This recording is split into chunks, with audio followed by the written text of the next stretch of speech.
Olá, seja muito bem-vindo. Eu sou o Leandro Zago, você está na Golden Cast.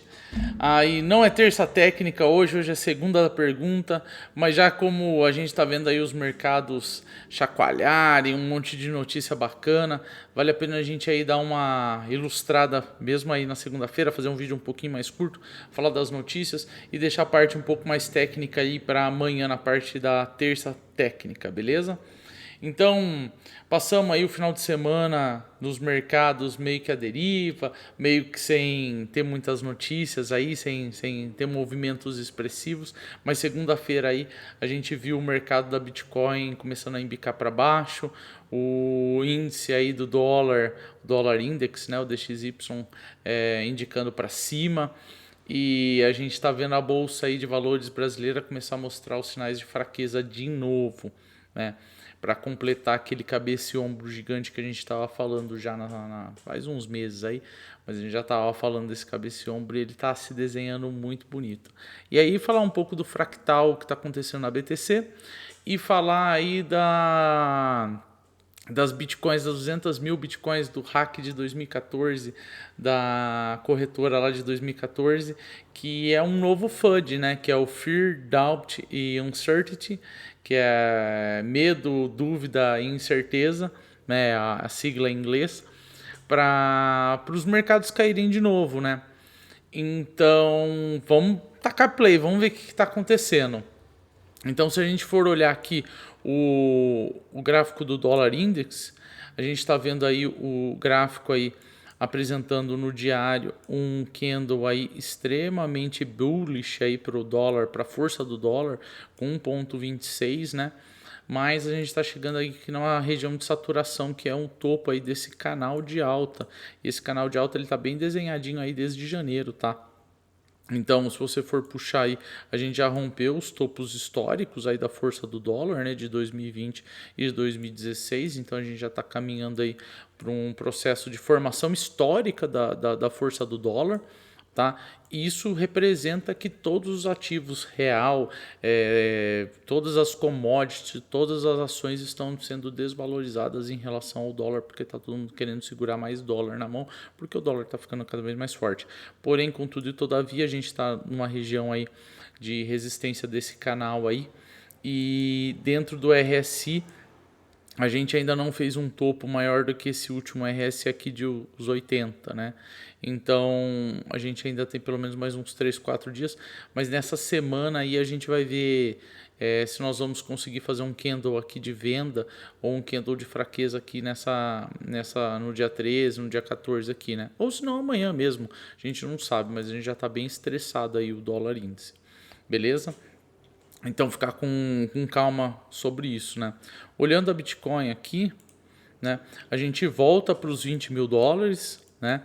A gente já voltou aqui para os 20 mil dólares, a gente deu uma passeada perto dos 22 mil dólares aí no dia 8, já fomos rejeitados, ainda não perdemos esse suporte aqui, está sendo construído, voltamos para dentro aí desse funil aqui de baixa, que provavelmente vai levar a gente aqui para um RSI um pouco mais vendido aqui, perto dos 20, 30, né?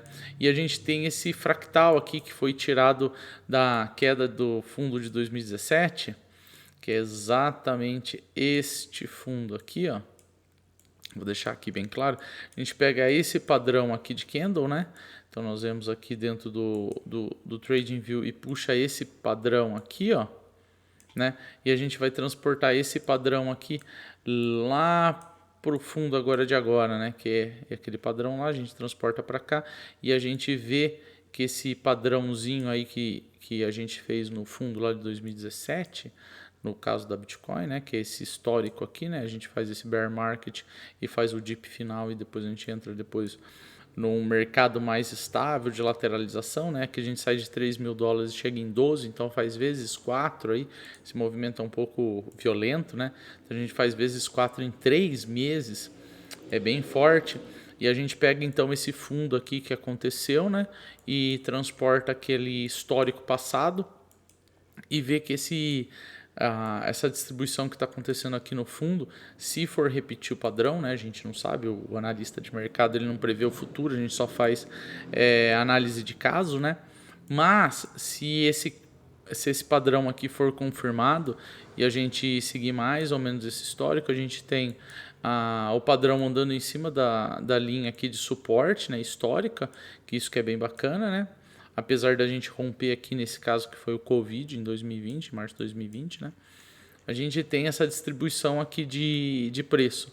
Então, a Bitcoin, ela poderia descer aqui até de novo os 19, 18 mil dólares, sem muito problema, né? Mas assim que ela perdesse aqui, a gente cairia nos 14 mil dólares mais, de uma maneira mais rápida. E aí, isso talvez seria a agulhada final aí desse processo de baixa. Mas, com a Bitcoin entrando aí nesse processo de baixa, provavelmente isso tem relação com o caso do hack que aconteceu em 2014 com uma corretora que chamava Mt. Gox, né? Em 2014 eles foram roubados 200 mil bitcoins, né?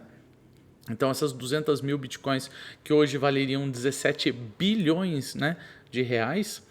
Então essas 200 mil bitcoins que foram...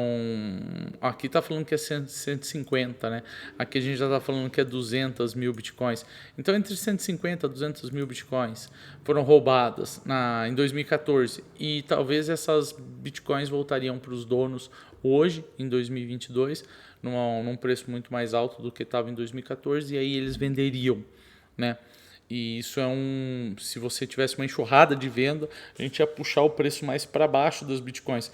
A questão toda é que isso aí é realmente uma tentativa aí de assustar os mercados, porque se você for olhar aí o market cap aí da Bitcoin, né? Então a capitalização de mercado do Bitcoin, a gente tem 388 bilhões de dólares no market cap, né? Mesmo que a gente produzisse aí 20 bilhões de venda, potencialmente isso aí resultaria aí numa variação de preço de 4%, 3% de queda do preço, não 50%, 60%, 70%. Então, mesmo que você vendesse essas 200 mil bitcoins, potencialmente falando, né, distribuídas dentro do mercado, isso mexeria com o valor de mercado da capitalização, né, da Bitcoin, perto de 3%, 4% e não 20%, 30%. Então é muito mais um hoax, né? uma campanha aí de trazer medo para o mercado do que realmente uma realidade para você fazer um mercado cair de verdade, né? Mas a gente sabe aí que quando a Bitcoin começa a cair, a gente tem alguns indicadores bem legais, por exemplo, que nem o shorts, né, que é as pessoas apostando na queda do Bitcoin, começa a se elevar, né? Então a gente hoje teve uma variação de 71% aí nesse gráfico, e a gente vê as altcoins aí sofrendo bastante, né? Então a Coti, que eu gosto bastante, aí já chegou hoje no 0,889, é o preço de hoje, está com menos 8%, né? Então as pessoas começam a se preparar para um impacto maior aí, para uma agulhada final ou alguma coisa assim. Outras moedas, por exemplo, que nem a Matic, estão mostrando forças, né, dentro desse processo de queda, porque a gente tem aí o Facebook entrando da Polygon com as NFTs, então a gente tem bastante coisa dentro da Matic, né? Mas no geral aí a gente tem as criptos sangrando. Beleza? E aí para falar um pouco da Bovespa, né, que foi o caso aí do cabeça e ombro que a gente estava desenhando aí faz um tempo, né? Então a gente tem aqui para a Bovespa nos tempos maiores, né? A gente tem para os tempos maiores aí uma formação de ombro, cabeça e ombro bem grande, né? Então ombro, cabeça e ombro aqui, né? A gente já rompeu a linha do sovaco, que é essa linha aqui, né? Onde você tem esses toques aqui, né? Então a gente já fez esse rompimento e agora o RSI está com um padrão aí bem vendido, bem de fraqueza, né? De força dos touros, mas de fraqueza dos touros, mas de força dos ursos, né? Para as forças baixistas puxarem nosso preço aí mais para baixo. Isso aqui provavelmente é um padrão de reversão, e esse padrão de reversão aí vai levar a gente aqui para uns preços mais baixos aí dentro do BOVA11, que é o padrão aí da Bovespa. Eu esperaria aí que a gente chegasse pelo menos dentro dos 66, 70 reais aí o papel da Bovespa. Se você for olhar no geral, obviamente se o índice da Bovespa está caindo, no geral a Bolsa Brasileira está caindo, né? Porque quando a gente fala de Bovespa ou de BOVA11 ou de índice Bovespa, o que a gente está querendo dizer que são 50 maiores empresas em volume dentro da Bovespa, elas estão diminuindo seu valor de mercado. Então, toda vez que a gente fala que a Bovespa está caindo, a gente está falando que a maioria das empresas da Bovespa está caindo. Não quer dizer que todas as empresas da Bovespa estão caindo, certo? Então, isso quer dizer o índice Bovespa, né? Então, se a gente voltar aqui para a nossa análise da Bovespa, a maioria dos ativos estão num movimento aí de queda, né? Em especial aqui a gente está falando da Cogna, que é uma empresa aí de educação particular, né? É uma das maiores da América Latina e a gente aí está desde novembro dentro desse patamar aqui de R$ 2, R$ 3, R$ 2, R$ 3. Então isso aqui é uma acumulação que eu acredito que seja uma acumulação de fundo, hein? Uma acumulação de fundo macro para os próximos aí 10, 15 anos, né? Fazendo uma acumulação bem grande, porque se a gente for ver aí nos tempos maiores, por exemplo, em semanas ou em meses, a gente já fez esse tipo de acumulação aqui de 2009 a 2012, então 3 anos nesse processo aqui, que ainda assim é um processo de alta, né? E depois a gente fez aí um movimento de alta expressivo e agora a gente está acumulando aqui de novo e provavelmente a gente vai fazer mais um ano aqui de acumulação e um próximo movimento de alta, certo? Isso se o mundo não acabar, se não mudar os fatores macroeconômicos e coisa e tal, mas tudo indica aí que a gente vai fazer um fundo macro desse tipo de coisa. E outra ação legal aí que a gente gosta, ou pelo menos que eu gosto de analisar aqui, é a Neo Energy, que é energia renovável, tá? Depois eu vou falar da Magazine Luiza, que está aqui pertinho. Então, a Neo Energy aí está fazendo as mínimas. Então, isso aqui é o gráfico aqui de semanas, né? Então, em gráfico de semana, a gente está fazendo essa acumulação aqui embaixo, né? Dentro desse período aqui de preço.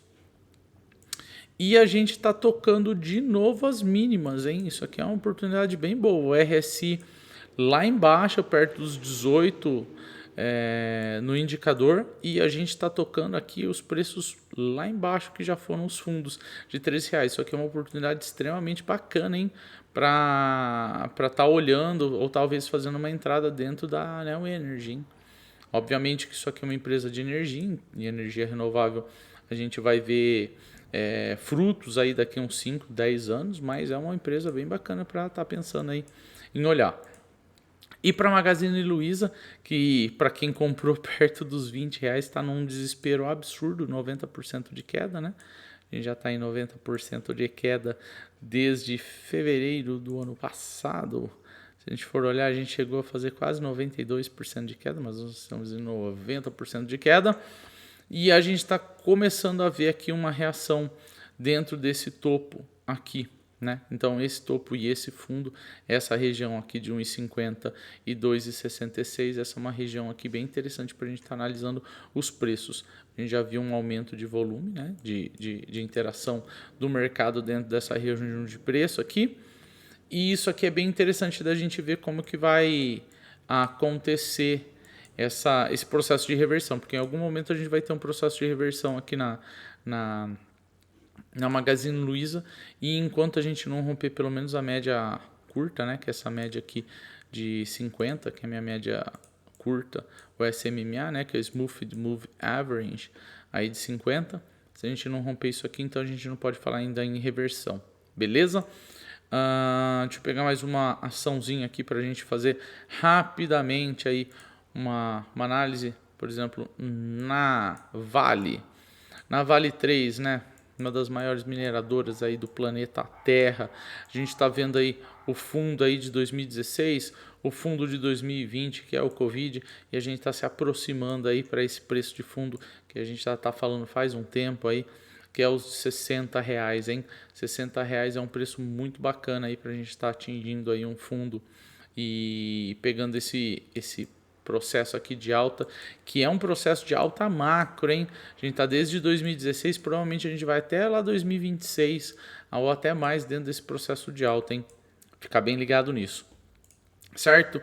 Então, hoje foi só uma conversa bem rapidinha aí pra gente falar do que tá acontecendo de FUD aí no mercado das Bitcoins, que a gente ainda pelo menos vai passar aí mais uns meses aí dentro desse processo de baixa até voltar a confiança do mercado pro sistema, geralmente é assim. Então, a gente já está perto do fundo, a gente está passando pelo fundo, só que é difícil você fazer o timing, o tempo desse fundo. Pode ser mais 1, 2 meses, mas pode ser uns 6, 7 meses. Mas não são mais 2 anos de fundo. A gente não vai ficar mais 2 anos de fundo. Então a gente está indo um período aí de alguns meses a uns 6, 7 meses aí dentro desse formação de fundo. Beleza? Se você gosta de mercado, se você gosta de análise, se você gosta de ficar informado desse tipo de coisa, clica no sininho, clica no like, dá o joinha que a gente faz esses vídeos para você, beleza? Valeu!